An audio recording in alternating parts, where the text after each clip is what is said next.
सायंकाल 7 बजे से ही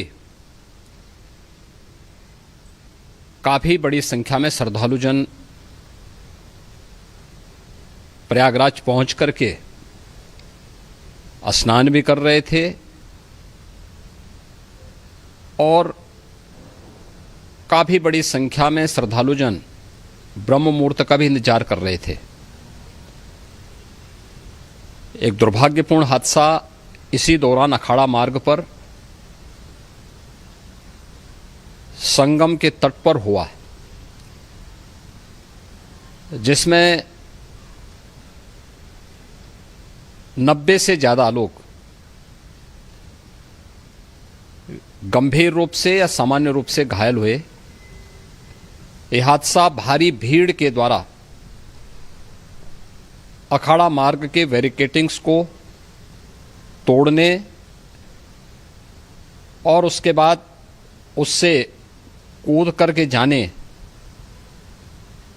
के कारण वहां पर हुआ है, जिसमें 30 के आसपास लोगों की दुखद मृत्यु हुई है। 36 घायलों का प्रयागराज में उपचार चल रहा है। शेष घायलों को उनके परिवार के सदस्य लेकर के चले गए हैं। घटना दुखद है, मर्माहत करने वाला है।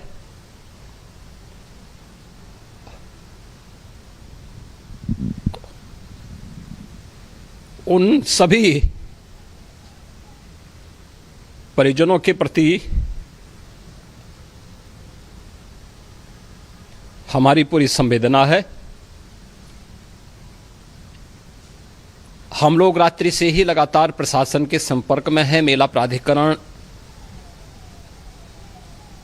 पुलिस प्रशासन, एनडीआरएफ, एसडीआरएफ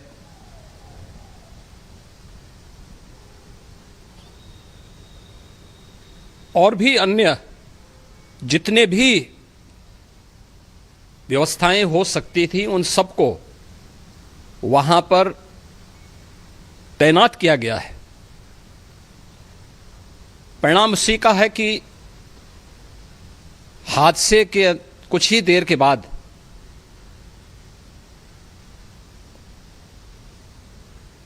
राहत कार्य को ग्रीन कॉरिडोर बना करके प्रशासन ने, पुलिस ने, एनडीआरएफ और एसडीआरएफ के स्वयंसेवकों ने सभी लोगों को हॉस्पिटल तक पहुंचाने का काम किया है। लेकिन दुर्भाग्य से इस दौरान ये मौतें हुई हैं।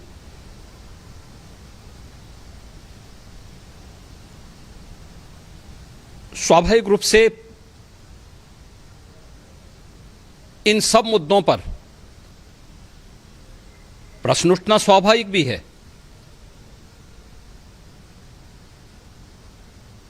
उपचार के बाद बहुत सारे लोग अपने परिवारजनों के साथ जा चुके हैं, उनके परिवार के लोग ले जा चुके हैं। जो बाकी बच्चे हैं उनका उपचार चल रहा है। उपचार के सारे इंतजाम वहां किए गए हैं।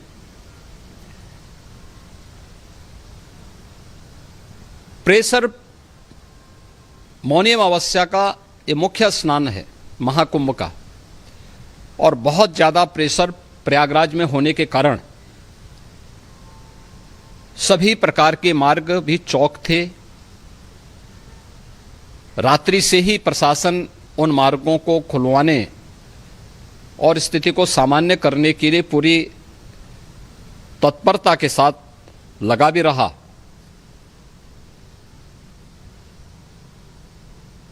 ये सभी घटनाओं के बाद, ये जो हादसा हुआ है, इस हादसा के बाद वहाँ पर अखाड़ों ने जो आज अमृत स्नान ब्रह्म मुहूर्त में 4 बजे से प्रारंभ होना था,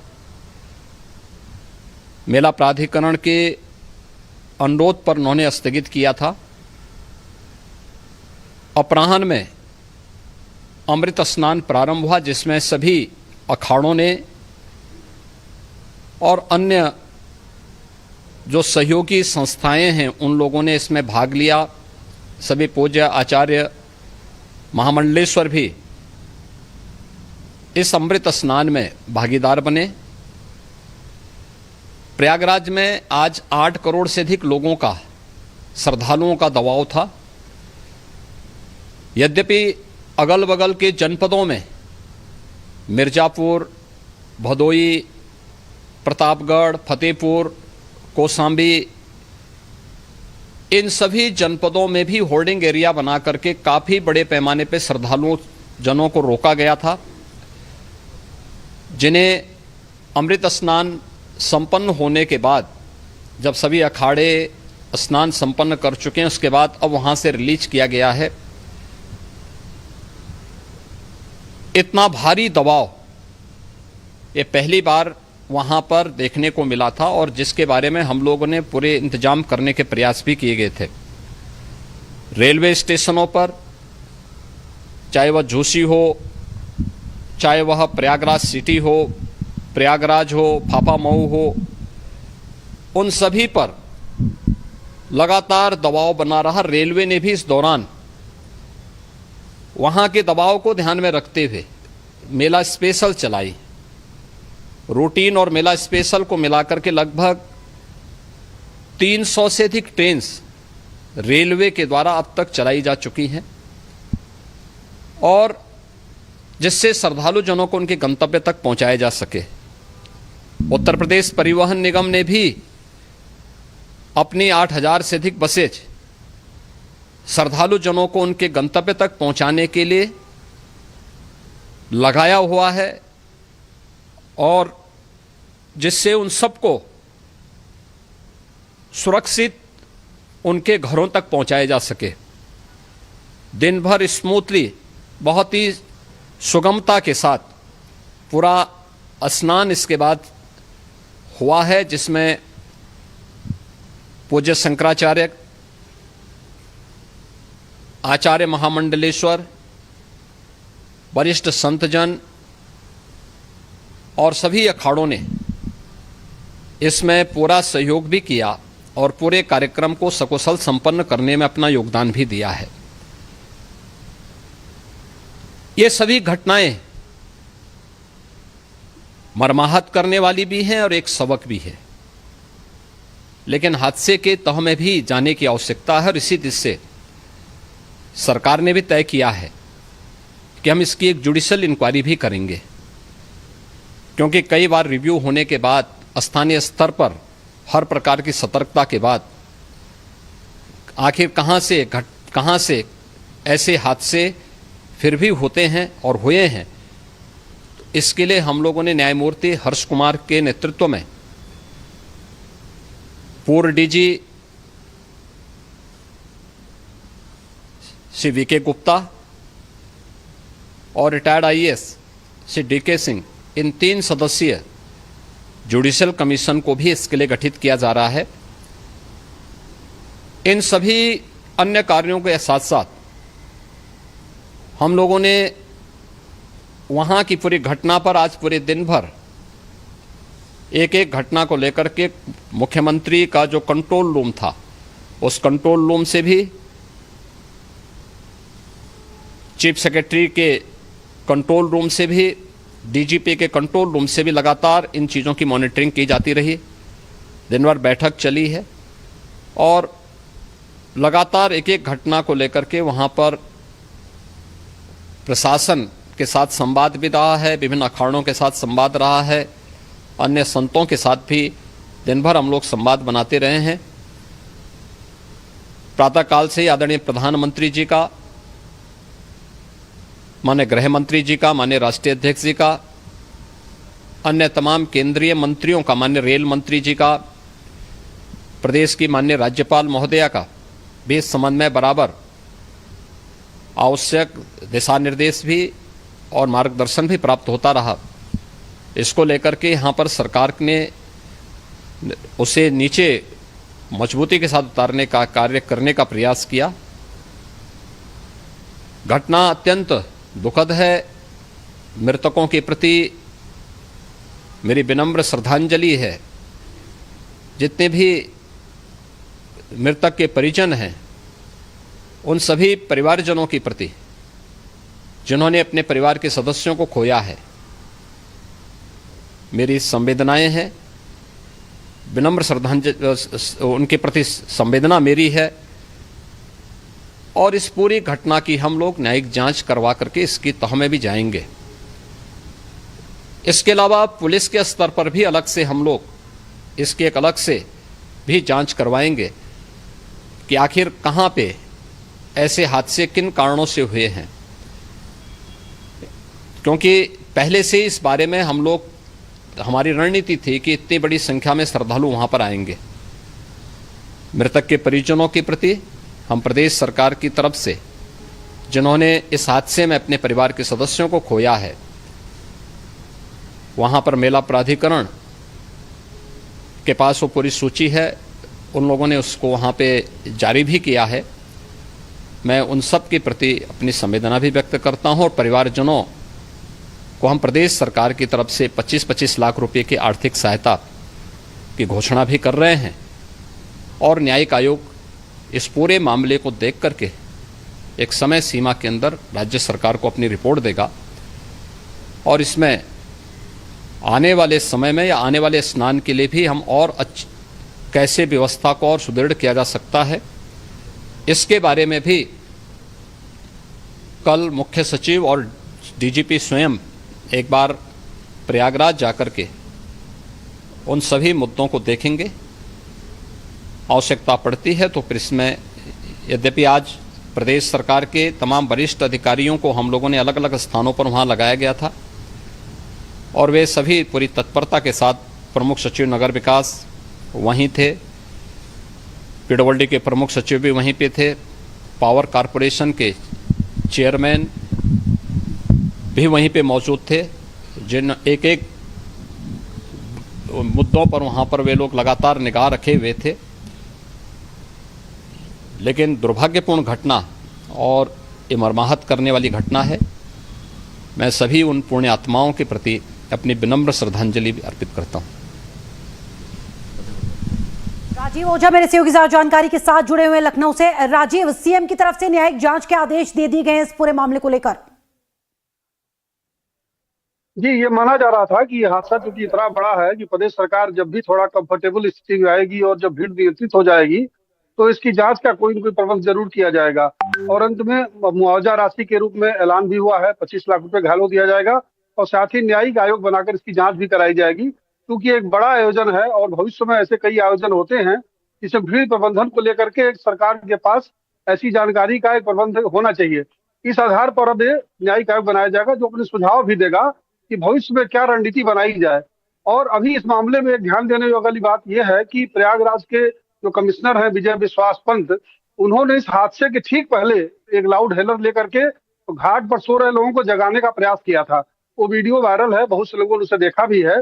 उसमें साफ तौर पर वो घाट पर सो रहे लोगों को जगा रहे हैं और उनसे कह रहे हैं कि आप उठ जाइए, स्नान का मुहूर्त हो रहा है, आप पहले से यहाँ पर हैं तो आपको पहले स्नान करना चाहिए और पहले उसका पुण्य हासिल करना चाहिए। ये माना जा सकता है कि ये हादसे की बड़ी वजह ये थी कि जो घाट पर लोग सो रहे थे वो समय से उठे नहीं। उन्हें भीड़ के आने से पहले वो स्थान खाली कर देना चाहिए था या स्वयं स्नान करने चले जाना चाहिए था। अब ये सारे विषय जांच के दायरे में आएंगे कि आखिर इस पर ध्यान क्यों नहीं गया कि घाट पर जो लोग कुंभ के या वहां पर संगम के किनारे पहले से पहुंच करके रात में सो रहे थे, उन्हें कैसे हटाया जाएगा या जब भीड़ पहुंचेगी तो उन्हें किस जगह शिफ्ट किया जाएगा, इसकी कोई रणनीति पहले से बनाई गई थी या नहीं बनाई गई थी या किसके स्तर से ये चूक हुई है, ये सारी बातें अब न्यायिक आयोग के सामने खुलेंगी।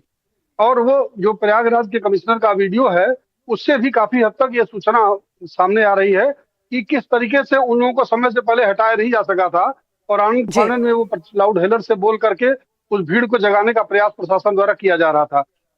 अब न्यायिक आयोग के सामने ये सारे विषय होंगे और आज मुख्यमंत्री ने जो इतना देर तक इस पर चुप्पी साधे हुए थे, एक रणनीति के तहत, एक योजना के तहत ये माना जा रहा था कि सरकार की जो पहली प्राथमिकता है वो पहले ये है कि किसी भी तरह से प्रयागराज में अफरा तफरी न होने पाए।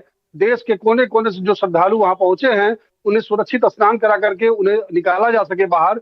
इसके बाद जब सरकार ये समझी है और घायलों को उचित तरीके से इलाज दिया जा सका है, उसके बाद से ये आंकड़े जारी किए गए हैं, सूची जारी की गई है और घायलों को मदद का इंतजाम किया गया है। अब उन्हें उनके घर भेजने की व्यवस्था भी की जा रही है, घायलों को भी। और राजीव, जाहिर सी बात है, सरकार की प्राथमिकता यही होनी चाहिए थी कि पहले जो लोग वहां पर हैं उन्हें सुरक्षित बाहर निकाल लिया जाए। अगर पहले से ये आंकड़े सामने आ जाते तो लोगों में पैनिक हो सकता था। तो इसीलिए सरकार भी ये चाहती थी कि पहले जो यहां पर लोग मौजूद हैं उन्हें सुरक्षित यहां से निकाल लिया जाए। जी, आपने मुख्यमंत्री के पूरे भाषण में सुना होगा कि वो कितने संवेदनशील इस मुद्दे पर हैं, और सुबह से लगातार सारी सूचना उनके पास थी, लेकिन अपने को संयत रखते हुए वो पहले उन तैयारियों को, उन प्रबंधों पर नजर रखे हुए थे, और उनकी पूरी मशीनरी जो प्रयागराज में थी, जो यहाँ मुख्यालय स्तर पर थी, जो लोग उनके साथ बैठक में शामिल थे, वो लोग पल पल का अपडेट उन्हें दे रहे थे। और लगातार सिर्फ प्राथमिकता में इस बात को रखा गया था कि किस तरीके से पहले मेला क्षेत्र में व्यवस्था बनाए रखी जाए और वहां नए सिरे से फिर से कोई अफरा तफरी का माहौल न होने पाए। एक और महत्वपूर्ण बात जो थी वो ये कि वो स्नान की, राजीव लौटती हूँ आपके पास, एक बार फिर से बने रहिए मेरे साथ। तो एक बार फिर से आपको सुनवाते हैं मुख्यमंत्री योगी आदित्यनाथ ने इस हादसे पर क्या कहा। एक दुर्भाग्यपूर्ण हादसा इसी दौरान अखाड़ा मार्ग पर संगम के तट पर हुआ, जिसमें 90 से ज्यादा लोग गंभीर रूप से या सामान्य रूप से घायल हुए। यह हादसा भारी भीड़ के द्वारा अखाड़ा मार्ग के बैरिकेटिंग्स को तोड़ने और उसके बाद उससे कूद करके जाने के कारण वहां पर हुआ है, जिसमें 30 के आसपास लोगों की दुखद मृत्यु हुई है। 36 घायलों का प्रयागराज में उपचार चल रहा है। शेष घायलों को उनके परिवार के सदस्य लेकर के चले गए हैं। घटना दुखद है, मर्माहत करने वाला है।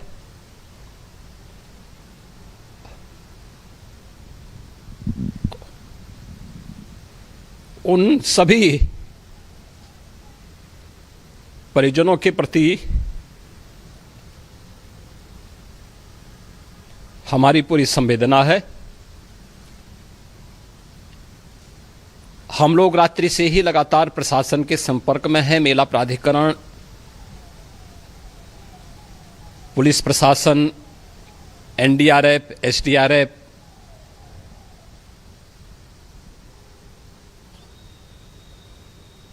और भी अन्य जितने भी व्यवस्थाएं हो सकती थी उन सबको वहां पर तैनात किया गया है। घटना दुखद है, मर्माहत करने वाला है।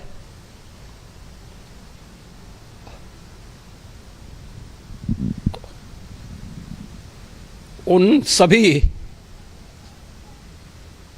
परिजनों के प्रति हमारी पूरी संवेदना है।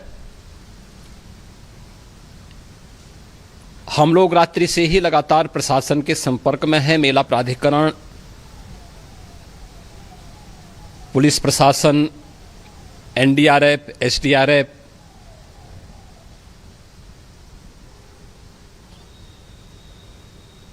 और भी अन्य जितने भी व्यवस्थाएं हो सकती थी उन सबको वहां पर तैनात किया गया है। लेकिन हादसे के तह में भी जाने की आवश्यकता है और इसी दिशा से सरकार ने भी तय किया है कि हम इसकी एक जुडिशियल इंक्वायरी भी करेंगे, क्योंकि कई बार रिव्यू होने के बाद स्थानीय स्तर पर हर प्रकार की सतर्कता के बाद आखिर कहां से ऐसे हादसे फिर भी होते हैं और हुए हैं। इसके लिए हम लोगों ने न्यायमूर्ति हर्ष कुमार के नेतृत्व में पूर्व डीजी श्री वीके गुप्ता और retired IAS Shri DK Singh, इन 3 सदस्यीय जुडिशियल कमीशन को भी इसके लिए गठित किया जा रहा है।